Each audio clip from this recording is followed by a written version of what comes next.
activity. Give us open mind and hearts that we may fully learn, grow, and discover great things that is being offered to us today. May this be an enriching experience for all of us, the organizer, the facilitators, and many others, and participants, as we interact and later apply the learnings we will gain in this webinar. Bless us all, O God, and thank you for all these opportunities for the advancement of our skill and knowledge. May the larger community benefits from this endeavor. In Jesus' name, this is our prayer. Amen. All right, thank you, Reverend Collier. All right, hi, makers, good afternoon. My name is Omar, and I will be your moderator for this whole activity. In behalf of the library system, I am virtually welcoming you all to this exciting workshop that we will be having in a while with an expert. So last week, we had our e-talk. Last week, we had our e-talk entitled Netiquette Online Learners Need to Know. And now, as part of Netiquette, we need to know how to create proper and correct infographic posters and the like. So before we begin, and formally, there are things that we need to observe. First, let's mute your device's microphone. Second, during the presentation, please do not interrupt the speaker. And lastly, you may type in your questions in the chat box. Your questions will be entertained after the presentation. All right, so without further ado, let me introduce to you our resource speaker for today. Our speaker for today is awarded as one of Suleiman University's most outstanding employee of 2016. He has worked with the United Nations and handled classes for image editing in Suleiman Junior High in recent years. He was among the first to exclusively use the internet in Dumaguete and was part of the batch of the first high school in the Philippines to be trained and develop a web page. His first web page won the National Tanikalang Ginto Award as Best Web Page for Organizations. His works in event organizing, which spans for more than a decade, makes him the digital marketing and social marketing strategist and advisor to most events, campaign ideas in the province, and many times for national events, be it in posters, advertisements, promotional videos, and materials, and the like. He is the founder of organizations and events such as the Suleiman CCS Confederate Student Council as founding governor. He is also the Suleiman University Information Technology Society as founding president. He is also the founder of Suleiman Founders Week Hibalag Boat Festival and the founder of New Ground Events and the Gabaan Youth League. He is an author, event organizer, community worker, facilitator, youth animator, speaker, and was awarded as the 2012 Parangal ng Mga Bayani as Youth Champion of the Province of Negros Oriental. Please help me virtually welcome our very own ICT Manager of the Suleiman University Main Library, Mr. Ray Dennis Caballero. Hi, sir. Good afternoon. Thank you, Elmark. Thank you for that warm introduction. Good afternoon, everyone. It's a rainy day. In fact, infographics is such a wonderful topic, and I'm very excited about this, but let us shoot immediately as we do not have that much time. We welcome, by the way, all those who are joining us over lunch today. So our first stop would be, why do people like infographics so much? Let us start there. Let me show you a website which features the reason why our brain are so in tune to infographics, and is a site also using infographics to show us such reasons. Let me first share my screen.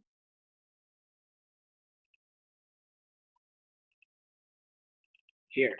This is the website, Why Your Brain Craves Infographics. Very briefly, we will scroll down to the reasons for this. So infographics are everywhere, but what made them so successful? First is the use of visualized information being very much increased today from 1990 to the present. So from 400% in literature to and 9,900% in the internet, and 142% in newspapers. And of course, because infographics is about being visually wired, all right, as you can see in that infographics, there's all about the brain being visual processing. 70% of our sensory receptors are all in the eyes. And of course, we can get the same sense of visual scene in the less than one is to of a second, 1/10 of a second. And it only takes us 150 milliseconds for a symbol to be processed versus, of course, words. So if you can see, there's a symbol there of falling rocks compared to an instruction regarding falling rocks. So we would understand better the graphics. And infographics helps because we suffer from information overload. I think you know this already. We receive 5 times as much information today as compared to the 1986. 34 gigabytes or 100,000 plus words in the amount of information we're consuming in our average work per day. And on average, users only read 28% of words per visit. So it's really an overload rather. And of course, infographics are more engaging. I think you have a relaxing feeling by seeing these infographics now on your screen compared if it was describing words with beads, right? So researchers found that color visuals increase the willingness to read by 80%. So if it's colored and it's a visual, it is of course much most likely to be read or to be seen. Okay, and of course it's more accessible. A study found that when it comes to comprehension rates of medicine labels, of course 70% must na to if it's text only, but it becomes 95% the rate of understanding if it's both text and pictures. And of course, it's more persuasive. 50% of the audience will be persuaded by purely verbal presentation. But if it's with graphics, it becomes 67% for persuasion. Okay? Adding pictures of the brain scans and mentioning cognitive neuroscience make people more inclined to believe what they are reading. So if you see something and it's explained, you are more likely to believe it rather than someone explaining it. And of course, it's easier to recall. This has been always told to us for many times that 10% of what they hear, 80% of what they do, see and do, and 20% of what they read. All right. So you can see the comparison from 10% to 20% to the 80% when you see something and when they do it. Okay. And infographics is easy to digest, fun to share, and extremely engaging. After all, as the website says, you've been reading this for 3 minutes already and 38 seconds. So there you go. Those are the reasons why we like infographics the more. So from knowing why, let us learn how. In this session, I'll be giving you tips and also using Canva to make one. So there will be 2 parts and very quick parts. First, we will see the tips, but most likely some of the items you know already, but some of you will be very new to all the ones, all our participants now. And later, we will be quickly engaging in doing Canva for the creation of infographics. So I'll share to you now my screen. Let me check if this works first. Okay, let me turn this on. All right, works. So making infographics using Canva. So infographics is generally a chart or diagram or illustration that uses graphic elements to present information intended for virtually striking way, and a chart, graphic, or other image accompanied by minimal text. Right? Here are some examples. I hope you like this example. I chose this from the web. So you can see it says instead of global warming, it says global warning. And the other one is about 5 core elements of a story. And the next one is an education infographics. So why your brain craves for infographics, you discussed that. But to summarize the points for this one, the infographic key elements should be visually striking with minimal text, easily understood, and enjoyable. So these are the checklist for us to really make it a good infographics. Now, here are the tips. This one is from Mark Armstrong, and I'm using this as our reference now for the tips for creating infographics. Although I added my own ideas to this one and also considered other references. First stop would be a catchy headline. So as you can see on your right screen, you can see a sample of an infographics with the consideration of the tips that I will be discussing to you. So first would be a catchy headline. Write a catchy headline, one that gets attention, that makes people curious, and gives a clear idea of what the infographic is all about. And of course, you need to decide for yourself the white space. Most of you, I believe, do not understand white space, but it is actually it's also called a negative space. So a busy infographic is off-putting, hard on the eyes. If that is the case, people will just scroll on by. So they will not look at it for a few seconds or a minute. So if you can see in the left or on the right of your screens, there is a label there, right, white space. You need to leave plenty. Okay. An example of these are, for example, of the white space is this one in terms of text. The left part is cramped up with words, but the right part, there is spacing, and of course, there is also spacing in between letters. So I believe you would prefer the second one, the right one instead of the left part. All right. Another example of white spaces. All right. You should not be afraid of white spaces because it helps in the design. So you cannot put everything to a to a to an infographics in order for it to be efficient or effective. You need to consider eliminating other elements for it to have white space. And by the way, white space as a term not necessarily means it should be white. It's practically everything that is not occupied in a certain graphics or poster or picture. So perfect use of white space and data rich in content. So there should be a balance of white space and data within an infographic. Okay, wait, hang up. Here's an example of no white space. If you can read it, just because there is white space doesn't mean you have to cram a bunch of tooth in there. And here's another example. I cannot even understand some of the phrases and paragraphs in the second poster because everything is put into one poster. And the last one, do not be afraid of white space. So the more white space you will be giving, the more chances for your eyes to relax, especially for our uh, clients who would like to understand the infographics that you've created. So again, white space is very much important.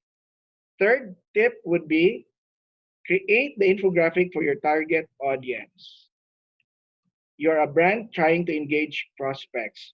Create infographics geared towards the needs and interests of your audience. All right. So I believe this tip is already a consideration to all kinds of designing, even in writing. So I think this is just a reminder for everyone. We will proceed to the next one. Okay. So because of the target audience appeal, almost 50% of your brain is involved in visual processing. 70% of all your sensory receptors are in your eyes. And again, 1 out of 10 of a second is all it takes you to understand the visual scene. That's why you need to hit the audience that you like, or the goal that you would want, because considering this was part of the website I've shown you a while ago. So consider those factors. So again, another tip would be text to a minimum. Most of the beginner designers that I've worked with, they're afraid not to put everything into words. That defeats the purpose of an infographics. That's why it's called an infographics, because the next part of the tip you would understand it better. But here, you need to put it into a minimum. Okay? Keep text to a minimum. Using visual elements to communicate your data will give it extra impact. Data visualization expert J. Ford Newman says the text and the image must reinforce each other. Each must show or tell what the other cannot, and few readers want to read more than they have to read. My hunch is that if a graphic is text heavy, its visual isn't doing its job well, and or the writer didn't know when to stop writing. So this is the same with PowerPoints. If you put so much text to it, it defeats the purpose of the presentation. So the more with infographics, that's why it calls infographics, because information put into graphics. So there should be text to a minimum. Okay. Then the next part would be complementary to the previous tip. Show things visually. The best infographics are the ones that have a good balance of visual information with written information, right? So you have to balance both. Show things visually, meaning if you choose an image to be placed into the infographics, it should be not because the purpose is only to design it. That the difference, the infographic stands out from other posters because each element there should be part of the story. What do I mean by that? Here are examples of a no-no. Okay, heavy text. For one, I cannot press more. Yeah, here. So I think you would all agree. You can raise your hands through the chat button or the chat box that this is really full of text. I mean, if at a glance, what would I see? What would you be seeing? I would see a whale, a dolphin, and some of the fishes.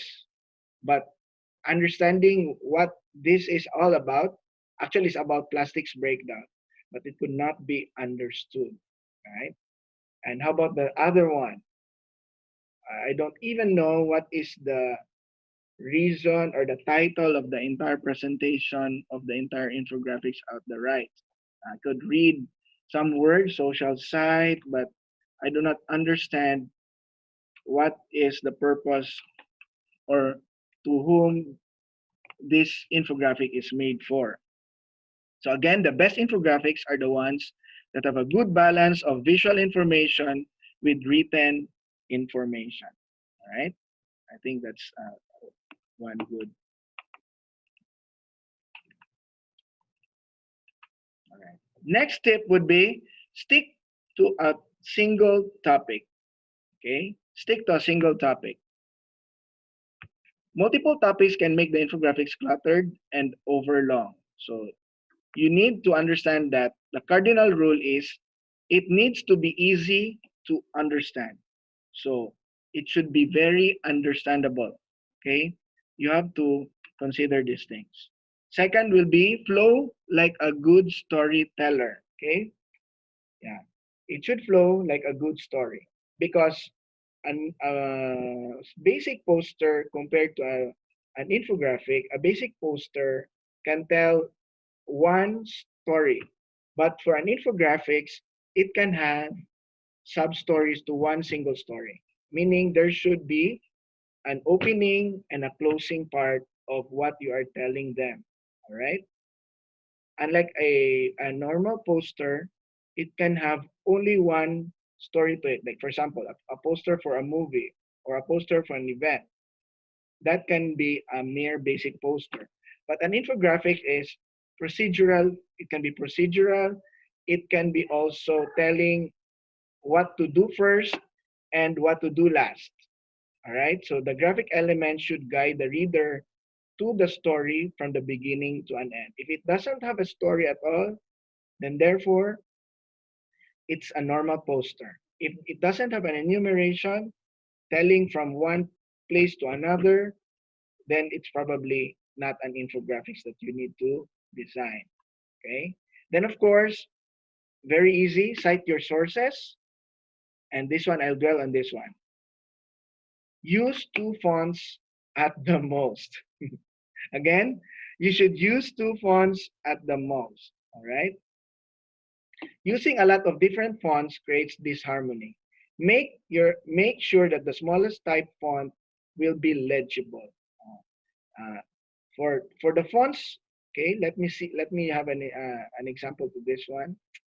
I think you would also agree that this one, ang daming fonts na ginagamit, and also this one. All right.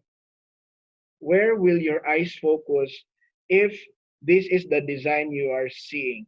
And there are so many of you committing this sin, especially even in newspapers. I've seen advertisements in newspapers that has this. And have you noticed this in Facebook?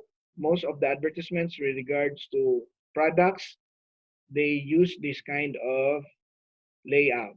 And this is not forgivable as a designer if you'll be using this way. Okay? Now, also another tip will be logo and website should be present in your infographics, because most likely your infographics will have a long essay or explanation after this. Okay? So most likely to complement with your infographics, it's an explanation in paragraph form or in an essay form. That's why the website link should be part of your infographics, and it should also have an identity or a branding by your logo, an organization's logo, perhaps, of course, would be necessary to be placed. So the smallest font is here with the brand logo and together with the website. All right. Next would be don't use too many colors. All right. This is equivalent to don't use many fonts. And as a basic uh, if you're a first time designer, you'd like so many colors. Limit your palette and make sure that the colors you do use are compatible with each other. For example, I don't know with you guys, but I prefer the colors by the design of the infographics at the right. Okay. Mark Armstrong was very certain that the colors should be compatible to each other. It should not be clashing colors. For some of you, you may say, wow, the left one is colorful and it's better. But it will strain your eyes in the long run. And they will be more confused of what is the target, because they will see the colors more rather than what is the story all about. That's why you need to use compatible colors and lesser colors in order for your infographics to be understood. Okay, another way to tell you for a tip is this one. I myself cannot memorize the color wheel and it's all its complementary rules. So if for you, for basic designers like you, for graphic artists like you, for the beginners for like you can search in Google for the color wheel. And what does this mean? So the color opposite to it will be the one that will work for you in the designs. Like for example, in my house, my some of our sofa is called colored purple. So we're trying to find ways to stick to yellow or near to it, light green or light orange, in order for it to complement. So, di ba, simple lang? If you just follow the color wheel rule of the opposite color, then you'll never go wrong in your designs. All right? So you'll never go wrong with that. And look at the right photo.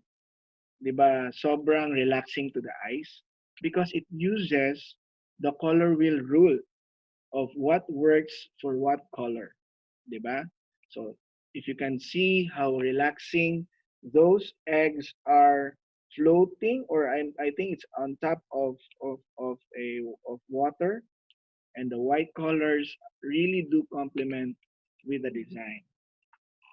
And look at the sunset, or probably the sunrise, using the colors that works for that uh, shore or sea, or by the sea, di ba? This was edited most likely. This was enhanced. But the enhancing colors that they've used is also using the rules for the color wheel complements. So ganun po tayo in deciding what colors to use for our infographics. All right? And we're done with the first part then. So let's proceed now to the Canva infographic uh, feature for today. Okay, this is the easy way of doing things. All right. So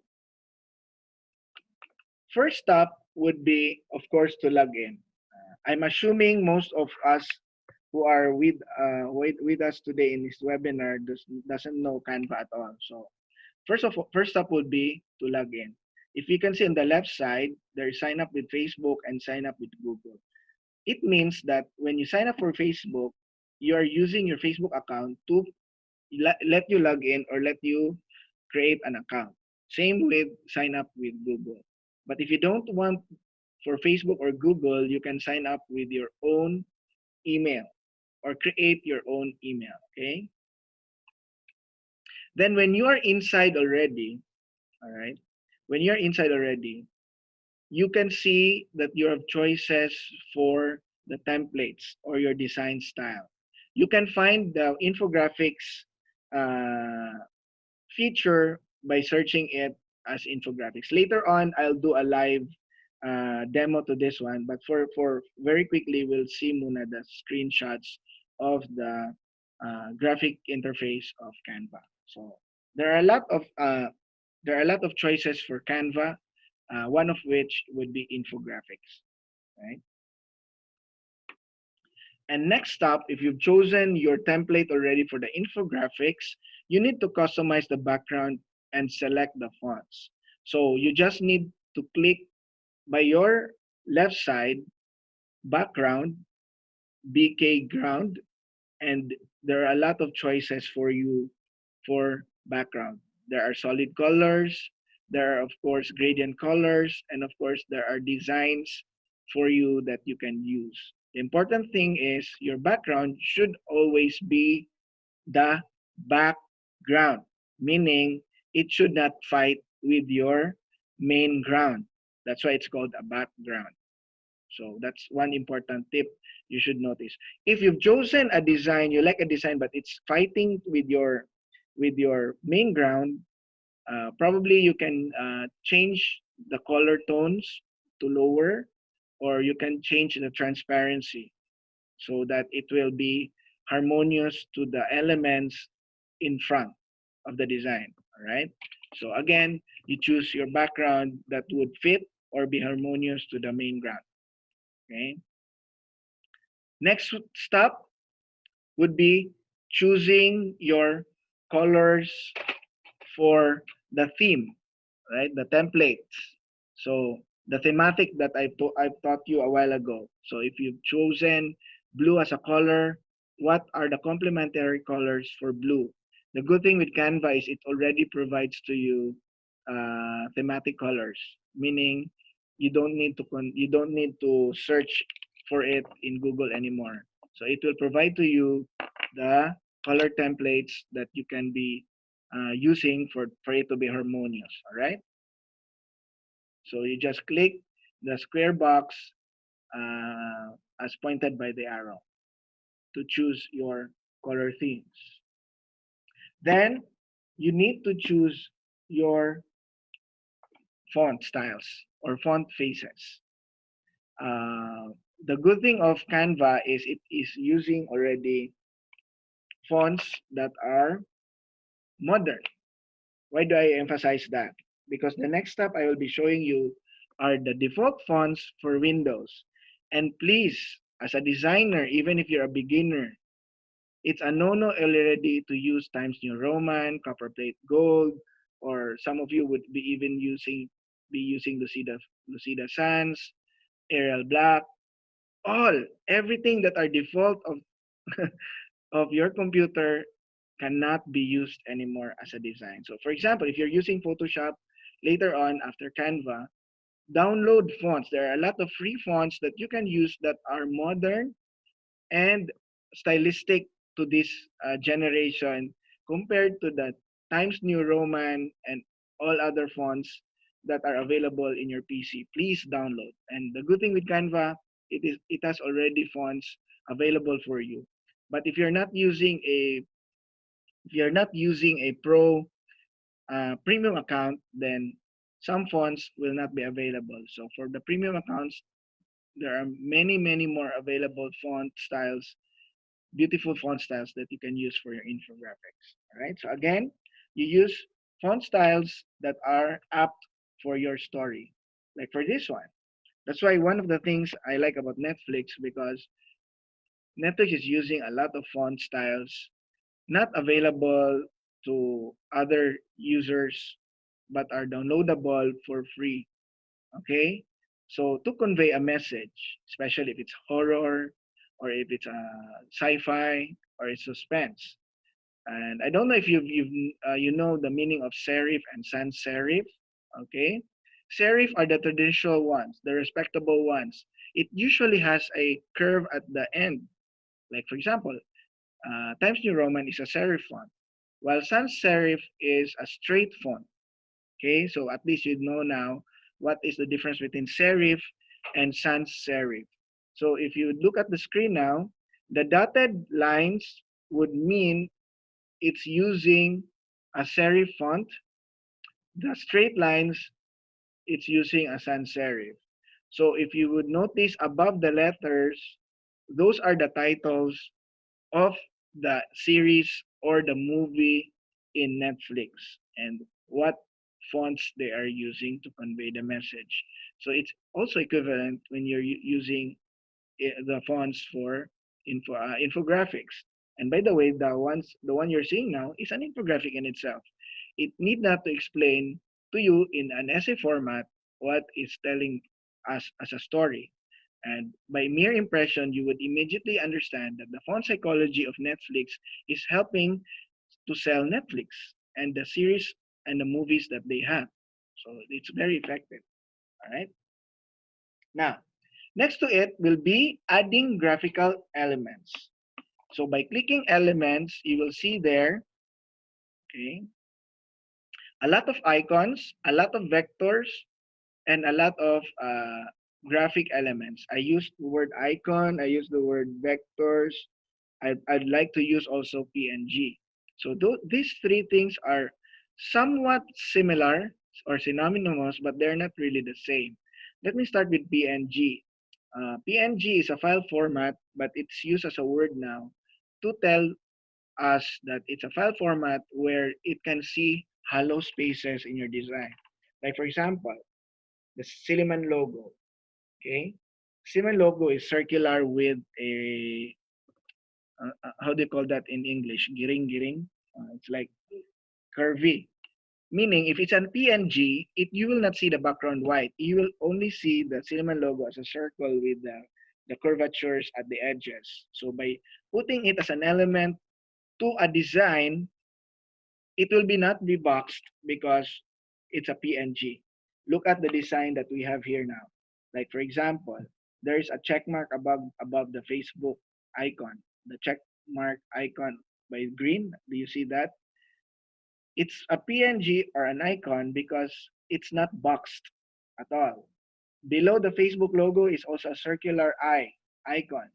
It's a PNG or a vector because you can only see the circular design. It's not boxed. Okay? So that's what we call a PNG or a vector. And the good thing about using vectors, because no matter how big you resize it, it will not pixelate at all. That's why PNG files are very important files for a designer. Because if you use JPEG, there will be an extent or there will be a limit for it to be stretched. But if you're using PNG or vectors, no matter how big you stretch it, if you're designing for a billboard perhaps, it won't pixelate. That's the importance of a PNG or a vector. All right. So another importance of vector, because if you will combine vectors and change colors, you can create beautiful designs. Like for this one, circles combined can put you into a design for a triangular circular shape, meaning per element you can put inside a word, probably put inside numbers. And I don't know if it's my term is correct. When you combine the circles in the next design, it's a Venn diagram. I think it's a Venn diagram, right? Meaning you can immediately create that vector just by choosing different colors for a circle. And imagine using a triangle and a rectangle. It can create an envelope and a house. So therefore, do not be afraid to use your own graphics by combining vectors. And it's available in Canva. The basic elements that you need to combine, or you can search at of course those vectors if they're present. Unless if your the vector you've chosen is for premium accounts, all right? It will state there if it's a premium icon or not, all right? Now, another important element in designing in Canva would be alignment, all right? I'll show you later how alignment works in Canva, all right? So it's very important because it relaxes your eyes if alignments are considered. And by choosing putting on the alignments, it's under file. You can show rulers, you can show guides, you can show margins, and even show print bleed. Print bleed is about the edges of your printer that can print the design, right? So for me, I usually use show guides. That's more important to me, show guides, right? But please feel free to use rulers and margins as well, right? Now, let's proceed now to another aspect of designing. I don't know if you know this. Uh, Most likely, you know why there are lines there. And here's another one. Do you like this design? Do you like this photo? I believe you like this photo. And also this one. And one key element to it is why is the tree at the middle at the side, at the upper right side? And why is the lighthouse situated at the right corner? When we take photos, most likely we need to center it, right? We need to center it. But the idea to this is the rule of thirds. If you're a photographer yourself, I know this is already a layman's term for you, rule of thirds. But if you're a beginner designer, this is the first time for you to hear about rule of thirds. It also applies to designing in in photographs. Is the rule of thirds is also applicable in photographs and in posters and infographics. Okay, let's compare both examples. The before, you can see that the subject of the person on his bicycle is in the middle, and the words is in the upper left corner. Mere impression would say, yes, it's all right, it's good, it's a good design. Yeah, it's mere impression. But there is a psychological effect if you follow the rule of thirds. It relaxes your eyes the more, and the audience becomes more engaged to it. So the after, gitungod niya ang words and the subject, and it's on the situated part towards the right. It's not necessarily always on the right. It can be on the left as long as it follows the line. Okay? Look at the rule for it. The yellow lighthouse can be also on the left side, but still following the line. And that's the rule of thirds. This one also, your subject can also be on your left, basta it follows the line. So when you design also, when you do designs for infographics, consider that each part of the story, if possible, if applicable, follows the rule of thirds. All right. For example, this one. Uh, if you find a way to make it the rule of thirds for each element, that's the rule to that. Because of course, you might argue, sir, how can we follow the rule of thirds if the entire design is does not have one subject at all? The rule of thirds can be followed in the infographics if per element, if possible, can follow the rule of thirds. Okay? And that's it. We're done actually.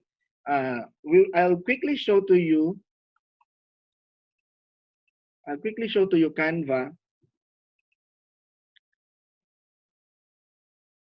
Okay, for a while. So you have a feel of how it is in Canva. Right?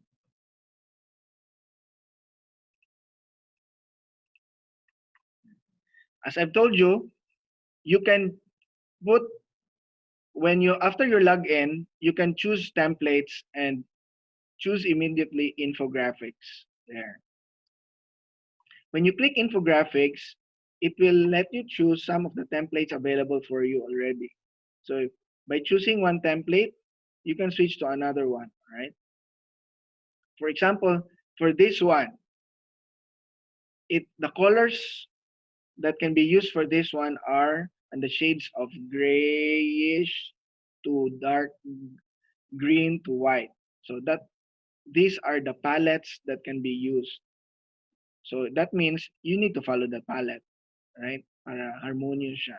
So click use template. And by default, it doesn't have lines. So for us to quickly show the guides, you can click show rulers. You can click file again and show guides.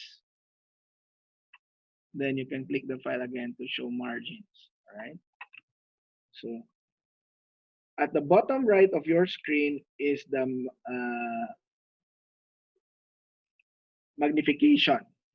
You can magnify it to its biggest, or you can magnify it to fit. Okay. By the way, you can shift to one design to another. It will adjust by itself unless you added another element. All right. But if you've added another element, most likely that element will be misplaced if you change templates. And since I taught you about background a while ago, you have a lot of choices for background. You can choose a landscape as a background. You can choose patterns, gradients. Okay, there are a lot of gradients available. You can choose abstract, food, and so on. But you can also search for something like, for example, animals probably, because it's about a butterfly. Here, I found a butterfly for free. It will label if it's for free or not. All right, so no need to worry about that. It will label for you what are for premium accounts and what are for free uh, graphics for you. So just you can double click it. There you have it. Or of course you can drag it, putting it as a background. Okay. Make sure you're dropping it correctly because it might be used for another part of the design if you drop it incorrectly. Now, I told you a while ago that probably the background will conflict with the design. Okay. Some of this can be adjusted using filters so that it will not be conflict to your design. So here are some of the adjustments you can do in order for it to be not conflicting. And of course, brightness can also be adjusted and so on and so forth. So the rule to this is to need to explore, but just follow the rule that it should be a background and it's not a foreground or a main ground. That's why it should not be in conflict with the design. All right. By the way, you can also control and do things in Canva. All right. So make sure once you undo things of your designs, yeah, there you go. And by the way, I forgot to mention that when you change the file name of your design, it's in the upper right here. So for example, my own design, right? So there's no save button for Canva because it is online. It's real time. So every change or modification to all elements, it understands that it is already for saving. All right. And for your main menu, we have templates. That's what we've chosen. You can do uploads for files or videos or images. You can also have photos, free or pro from Canva. You can search a lot of themes for photos here. Beach, paper, business, blue, and so on and so forth. If you can't find an element here, like for example, I think you cannot find Silliman here. Oh, it's there. It's available. Imagine that's the first time I've known that for the pro version of Canva, it has an available graphics for Silliman. Yeah, okay. But if, for example, if you're using a not a premium version, you'd like to use Silliman Hall, but you cannot pay for it, you go to uploads and upload an image of the Silliman Hall. That's basic.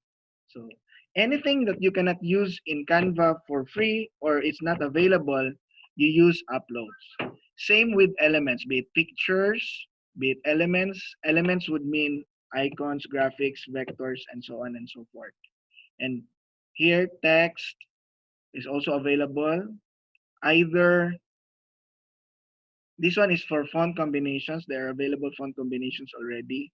But if you'd like to change the font by itself, you double click on your design and click here so that you can choose what to design. Those with an icon for a crown means it can only be used for a pro account or a premium account.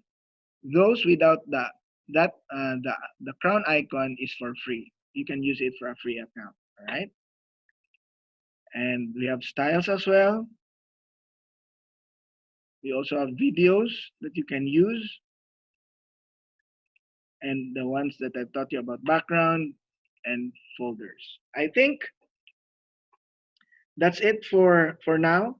And I'd love to hear from you sometime for another session later on as we plan out for the whole school year as we continue in especially in our academic school year, and it's very important for us to also know how to use Canva for infographics. Thank you very much and good afternoon. Right. So thank you, Sir Dennis, and for that very comprehensive presentation, and of course, for devoting your time and expertise. Indeed, our topic is very informative and insightful to everybody. It's an honor to have you, Sir Dennis, with us here today.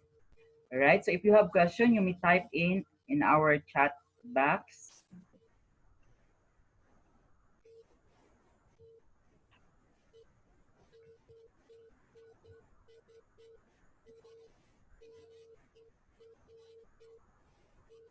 All right. So I think there is no question. So, and we have,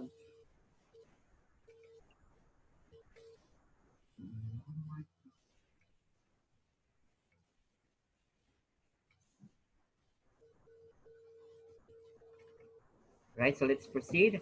um, please allow me to read the citation.